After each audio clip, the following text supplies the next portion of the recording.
If you're someone who works in front of a screen all day, what factors affect your comfort and efficiency?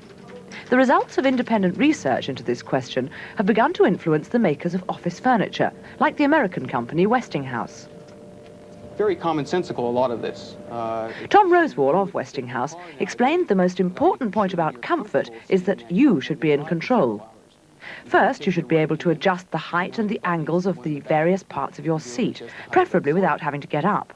So again, if you were to reach underneath... Support of the small of the back and under the calves is particularly important to maintain a good blood supply. All right. And what's this foot pad for under here?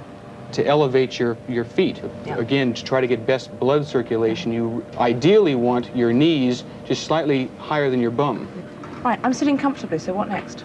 Okay, now that you are comfortable, we have to deal with the relationship between you and the screen. Now, there are a lot of features that are inherent to the screen itself. As you can see, it can swivel and it can tilt. See? It's got funny glass, isn't it? It's got funny gloss, and the gloss is there to deal with the reflective glare. And also there's an inherent feature which allows you to adjust the dimness and the brightness of the screen, Right. further reducing eye strain. The next thing then is to start dealing with the keyboard itself. All right? Okay. Now you want to make sure, first of all, that it's at the right height. Can I do that? You can. If you slip your hands underneath, you'll find a couple of levers, All right. and that allows you to move it up or Yeah. down so that you're comfortable. The ideal situation is that basically you have a 90-degree angle between your upper arm and your lower arm and your hands to the keyboard. That. That allows the blood to circulate most freely and makes you therefore comfortable during the day. Can I put my wrists on this thing? Is that allowed? Yes, that's a palm support, again, trying to maximize the comfort. Basically, if you were doing this for 4 or 7 hours a day, you want as much support as you can. Ruin my typing style. No more of that. You're still not quite ready. You're going to be typing from something. So here you have a copy holder. And you want to bring that forward and make sure that the relationship, both vertically and horizontally, is consistent with the screen, so that you're not changing your focus each time you move your eyes from the screen to the copy. Yeah, well, in my case, the copy's usually lying on the floor underneath the chair.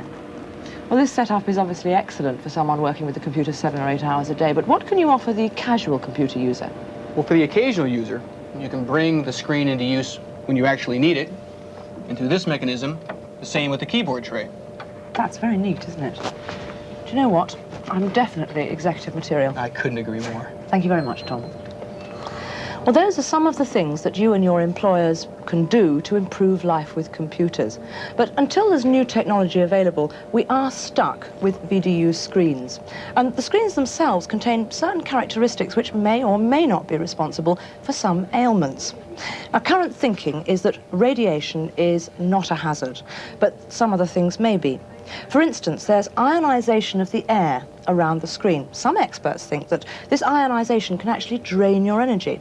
It certainly causes skin rashes, though with only 40 known cases in the entire world, it's hardly an epidemic. Then there's the actual appearance of the screen and its contents. The characters are made up of little tiny dots, and they're not as easy to read as print, and this may cause headaches. Then there's the dreaded flickers. Now, all VDUs flicker, that is, they blink at you at so many times a second. But with the newer business machines like this Macintosh, they're working on American standards. That is, they're working at 60 cycles a second rather than 50. And they are much less flickery than British machines.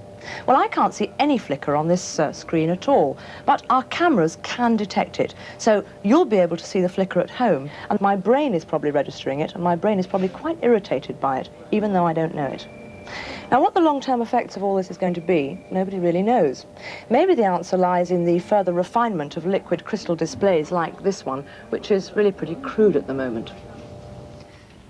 There has been speculation that working at a VDU can cause miscarriages among pregnant women. A survey done among Air Canada employees discovered that in 1 year, 7 out of 13 pregnant women using VDUs miscarried. The United States Department of Health then performed an intensive investigation into those findings in 1981 and found that the levels of ionization emitted by a sample of 53 screens was no higher than the normal level of ionization in the air. So, did working at a VDU cause the Air Canada women to miscarry? Experts think not. The fact is that some 20% of pregnancies miscarry naturally. As a large proportion of the people working at VDUs are women of childbearing age, they will have more pregnancies and consequently more miscarriages than a random sample of people. And this report didn't take into account other factors, such as job stress and environmental conditions.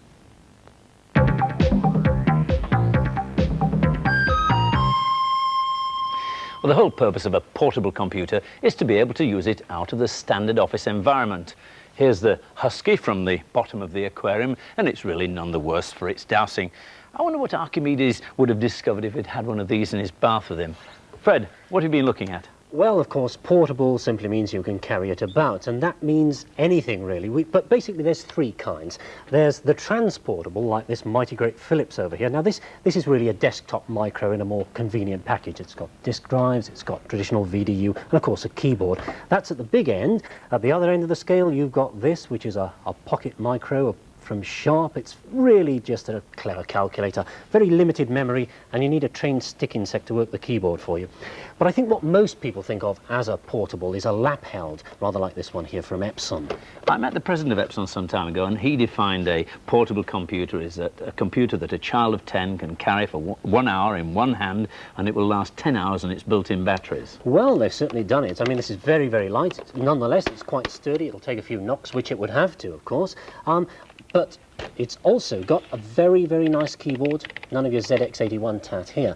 Despite the size of it, this is as powerful as that mighty Philips over there. But what it hasn't got is the big power-gobbling components, things like the disk drives and the VDU. This is battery-powered, and that really means a lot of compromises. And the first one, of course, is the screen. Now, let's see if I can get you to see this.